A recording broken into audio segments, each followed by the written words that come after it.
Où se situe la France? Du côté nord ou du côté sud de la zone euro? Pour le déterminer, j'ai choisi de comparer la France par rapport aux deux blocs sur 5 critères habituels de démarcation entre les deux zones. Le niveau du PIB, l'évolution des comptes extérieurs, la situation du marché de l'emploi, le niveau relatif des taux d'intérêt et la situation des finances publiques. Le nord de la zone euro sera constitué de l'Allemagne, l'Autriche, la Belgique et les Pays-Bas. Le sud par l'Italie, l'Espagne, le Portugal et la Grèce. Regardons le premier critère, celui du PIB en niveau depuis 2005. Du côté du nord, la richesse créée est à un sommet. Du côté du sud, les dégâts de la récession et de la reprise avortée de 2010 sont encore bien là. La France, elle, est en position intermédiaire. Elle fait moins bien que le nord, mais a rattrapé son niveau de PIB d'avant-crise et devance la zone sud. En prenant plus de recul, en revanche, la position française devient plus claire. Elle colle aux pays du Sud durant la phase montante, mais son profil épouse beaucoup plus celui du Nord après la crise de 2008-2009.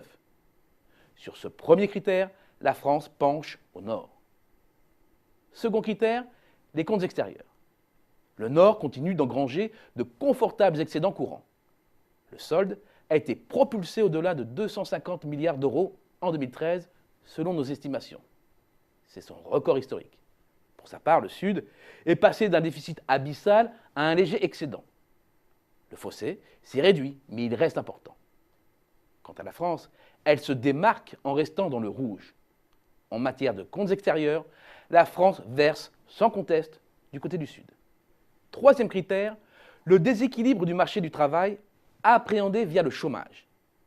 Il est au plus bas dans la partie nord, à 5,5% de la population active. Il est au plus haut dans la partie sud, à plus de 18,5%. Avec près de 11% de chômeurs, la France se retrouve entre les deux.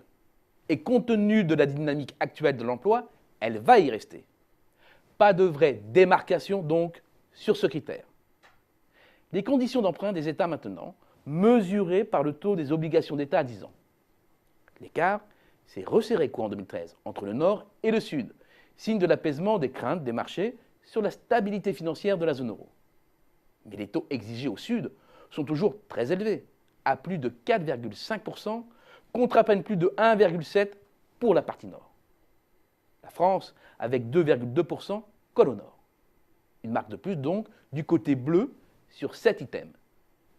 Dernier critère enfin, l'endettement public est maîtrisé dans le Nord, mais reste potentiellement explosif dans le Sud, où il se rapproche de 100%. Le niveau français est certes similaire, mais avec un risque de dynamique explosive moins aigu. En définitive, la France n'est pas le Nord, mais n'en déplaise aux Cassandres, elle n'est pas le Sud non plus. Elle est au cœur de l'Europe, le trait d'union d'un continent écartelé.